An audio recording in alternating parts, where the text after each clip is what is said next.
Hello बच्चों, मैं Surendra Singh apex study centre Bageshwar से आज एक मैथमेटिक्स क्लास 10th मैथ्स का नया चैप्टर लेके आया हूँ जिसका नाम है अरिथमेटिकल प्रोग्रेशन। आज हम इसके बेसिक कॉन्सेप्ट के बारे में पढ़ेंगे, कैसे क्वेश्चंस होते हैं, कैसे जनरेट होता है और मोड ऑफ क्वेश्चन क्या होता है, कैसे सॉल्व करते हैं। पहला लेक्चर है लेक्चर 1। इसमें क्या है, इंट्रोडक्शन। इंट्रोडक्शन में क्या है, मैं एक 2 के टेबल से स्टार्ट करता हूँ। 2 के टेबल से जो सबसे छोटा है 2, 4, 6, 8, 10 और 12, ये हो गया। तो 2 को हम लोग लिख सकते हैं 2 इंटू 1 प्लस 1 माइनस 1 इंटू 2। इसको लिख सकते हैं 2 इंटू, इसको हम लिख सकते हैं 2 plus of 2 minus 1 into of 2। इसको लिख सकते हैं 2 प्लस 3 माइनस 1 इंटू 2। इसको हम लिख सकते हैं 2 प्लस 4 माइनस 1 इंटू 2। इसको लिख सकते हैं 2 प्लस 5 माइनस 1 इंटू 2। और इसको लिख सकते हैं 2 प्लस ऑफ 6 माइनस 1 इंटू 2।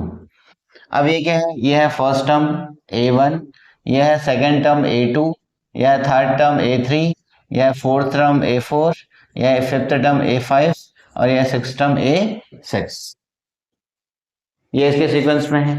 तो इसमें कंडीशन क्या बन रही है आपके पास, जो फर्स्ट टर्म है ये यहाँ पे ये जा रहा है 2, ये जा रहा है 3, ये जा रहा है 4, ये जा रहा है और 5 दिस और 6 ये वाला है।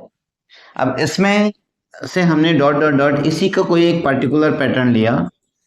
मान के चलो मुझे ए आर चाहिए, ए आर का मतलब होता है रिक्वायर्ड टर्म।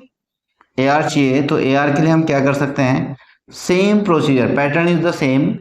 पैटर्न इसमें से सेम है 2 फिर प्लस इसमें से r माइनस 1 इंटू 2, सिर्फ ये चेंज हो रहा है 1 2 3 4 5 6 यहाँ पे r। अगर हम n की बात करते हैं तो 2 प्लस n माइनस 1 इंटू 2, ये कंडीशन आ गई। इसके बाद जो a है वह आपके पास फर्स्ट टर्म, n है नंबर ऑफ टर्म्स और r है required term.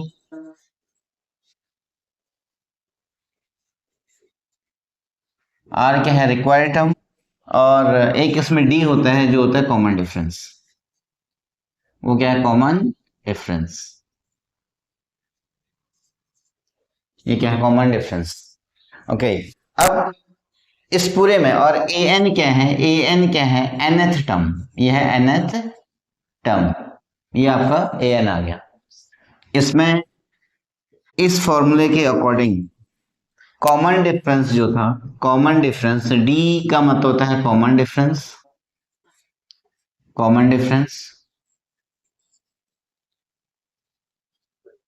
d stand for common difference. अब इसमें क्या क्या है, d1 equals to a2 minus of a1। Second term को जब हम फर्स्ट टर्म से माइनस करेंगे तो तब उसका आंसर d1 आएगा।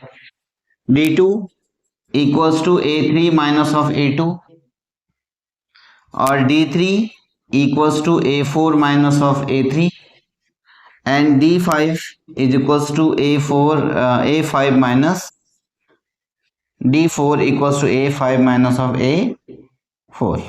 ये हो गया। अगर d1 equals to d2 equals to d3 equals to so on dn हो गया तो ये पैटर्न आपका AP में होगा। तब ये पैटर्न किसमें होगा, AP में होगा। अगर ये सब इक्वल हो गए तो कॉमन डिफरेंस, तो ये क्या हो गया, AP में। तो इसका मतलब फर्स्ट कंडीशन क्या होगी, the condition of being AP, condition of being AP is common difference is same, d is same। किसी भी कंडीशन में कॉमन डिफरेंस सेम होना चाहिए तभी वो AP में हो पाएगा। किसी भी क्वेश्चन में अगर हमें ये प्रूफ करना है कि ये फॉलोइंग टर्म हमारा AP में है या नहीं है तो उसके लिए हमें क्या निकालना है, कॉमन टर्म निकाल देना है, कॉमन डिफरेंस निकालना है। अगर कॉमन डिफरेंस सेम आ गया तो हमारे पास एपी में होगा, अदरवाइज वो एपी में नहीं होगा। कोई एक भी टर्म अगर आपका कॉमन डिफरेंस सेम नहीं आ रहा तो पूरा का पूरा टर्म एपी में नहीं होगा। ओके, अब इसके बाद की जो कंडीशन आ रही है, फर्स्ट टर्म तो ये हो गया। अब इस 2 के टेबल में अगर मुझे सपोज ऐड करना है कि भैया 15th टर्म कितना होगा, 15 टर्म कितना होगा वो मुझे नहीं आ रहा है, तो अब क्या करेंगे?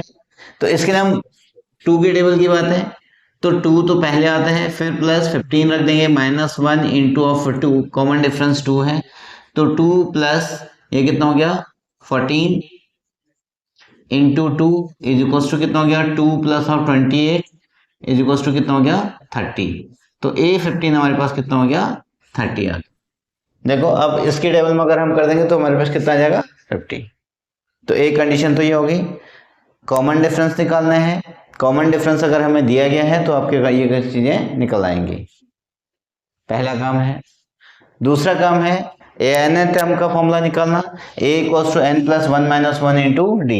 इसके लिए अगर हम क्या कर देंगे तो a n equals to now a n is equals to a plus n minus 1 into d. ये आपका एक फॉर्मूला जनरेट हो गया nth टर्म का। किसका फॉर्मूला जनरेट हो गया? nth टर्म का फॉर्मूला है ये, a n equals to a plus n minus 1 into d. और यहाँ पे 15 टर्म उसके अकॉर्डिंग मैंने फॉर्मूला निकाल दिया। तो फर्स्ट टाइप ऑफ क्वेश्चन इसमें से क्या आता है कि आपका ये चेक करो कि ये एपी में है या नहीं है। आपको ये आइडेंटिफाई करना है कि एपी में है या नहीं है। इसके लिए आपको क्या कंडीशन करनी है, सबका कॉमन डिफरेंस निकालना है, एटलीस्ट 3 और 4, एटलीस्ट 3 और 4 निकाल देना, उसके बाद आपकी कंडीशन जनरेट हो जाएगी। अब सेकंड क्वेश्चन में है 4 terms, find the terms of AP, find the terms of an AP. मतलब अब हमें एपी के टर्म्स बताने हैं। फर्स्ट टर्म को हमने ए लिख दिया, having first term a, having first term a equals to a, common difference equals to d, common difference equals to d. So AP equals to a, फिर a plus D, फिर a plus of 2d, और सबको add करते चले जाना है, ए plus 3d और ए plus 4d, so on. ये आपके टर्म्स इसमें से जनरेट हो जाएंगे। यह है, आशा करता हूँ कि समझ में आ गया होगा। हाँ, इसके बाद अगर वीडियो को नोट्स कॉपी करने हैं तो वीडियो को पॉज करके कॉपी कर लीजिएगा और मैं इसके आगे कंटिन्यू करता हूँ। हाँ, इस चैनल को सब्सक्राइब जरूर कर दीजिएगा, ऐसे आपको वीडियोज मिलते रहेंगे पूरे एनसीईआरटी बेस पे, लेक्चर के वीडियोस, एनसीईआरटी क्वेश्चंस के सॉल्यूशंस और वेल एक्सप्लेनेशन के साथ में आपको मिलते रहेगा। ये हो गया आपके पास कॉमन डिफरेंस। अब इसी के बेसिस पे अगर मैं अब एपी का जनरल टर्म की बात करूं तो फर्स्ट टर्म हो गया ए, फिर सेकेंड टर्म हो गया a plus D, third term हो गया ए प्लस 2d, फिर हो गया ए प्लस 3d, फिर हो गया ए प्लस 4d, तो सो ऑन। यहां से अगर एक कंडीशन जनरेट हो गया है कि तो आपका क्या हो गया a plus n d, n minus 1 into d, a plus n minus 1 into d, ये आपका nth टर्म का पैटर्न आ जाएगा।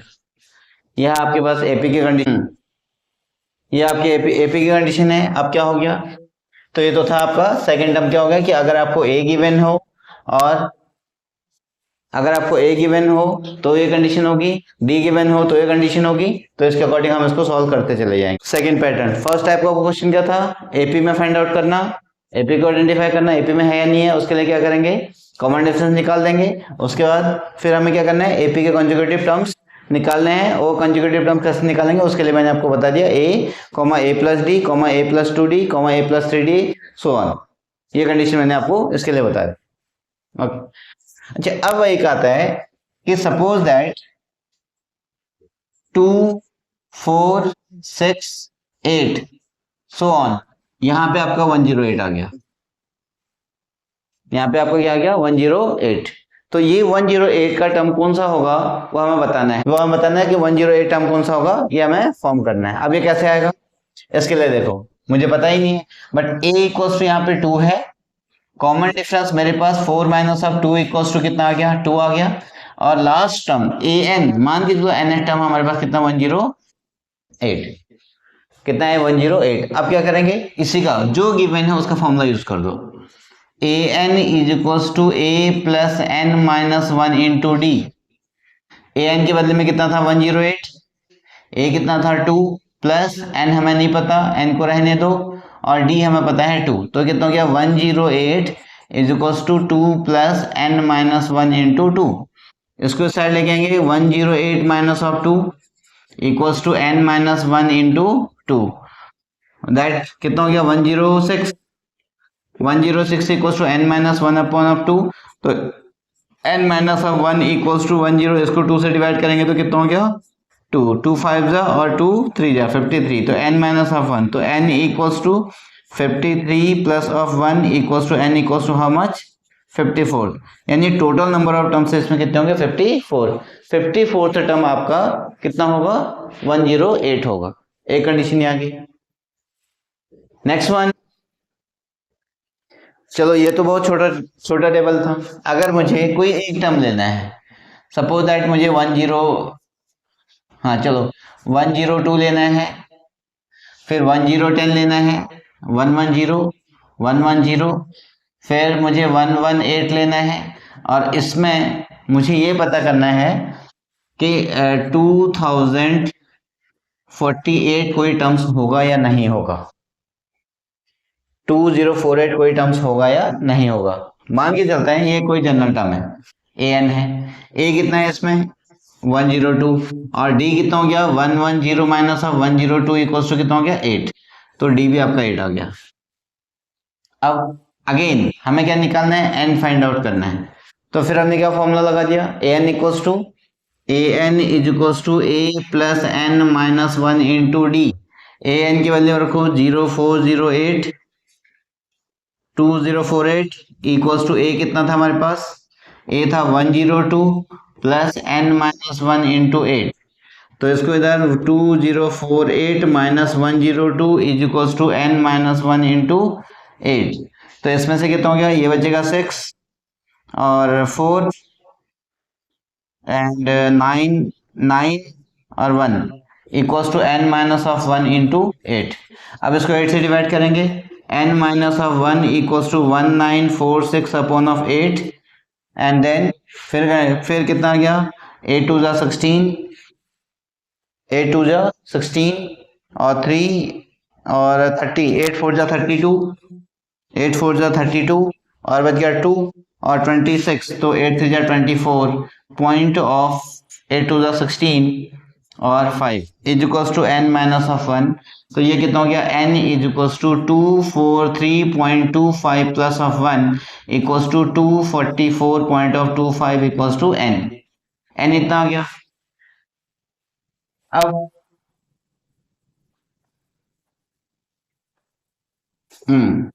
ये n है, तो यहां पर n हमारे पास एक इंटीग्रल वैल्यू है, here n is equals to integral value. n कौन सी वैल्यू है, इंटीग्रल वैल्यू, मतलब व्हाट, मतलब ये केवल आपकी क्या है इंटीजर है, यानी n की वैल्यू केवल और केवल 1, 2, 3 सो ऑन आ सकती है, केवल पॉजिटिव इंटीजर और कुछ नहीं आ सकती है। बट यहाँ पे n कितना आ गया, but here n is equals to 244.25, तो विच इज नॉट पॉसिबल, ये पॉसिबल है ही नहीं कि ये टर्म आ जाए, ये पॉसिबल नहीं है कि ये टर्म आ जाए हमारे पास, तो ये आ ही नहीं सकता। तो इसका मतलब क्या होगा कि this imply that 2048 is not belongs to this AP, ये इस प्रोग्रेशन का टर्म है ही नहीं 12048। ये क्लियर हो गया, यानी n की वैल्यू को आपको क्या आना चाहिए, केवल और केवल इंटीजर आ जाना, इंटीजर ही आना चाहिए और कुछ नहीं हो सकता। अगर इंटीजर आ गया तो ये उसकी वैल्यू हो जाएगी, अगर इंटीजर नहीं आया तो ये उसकी वैल्यू नहीं हो सकती है। क्लियर, ठीक है, तो चैनल को लाइक शेयर और सब्सक्राइब जरूर कर दीजिएगा। Thank you.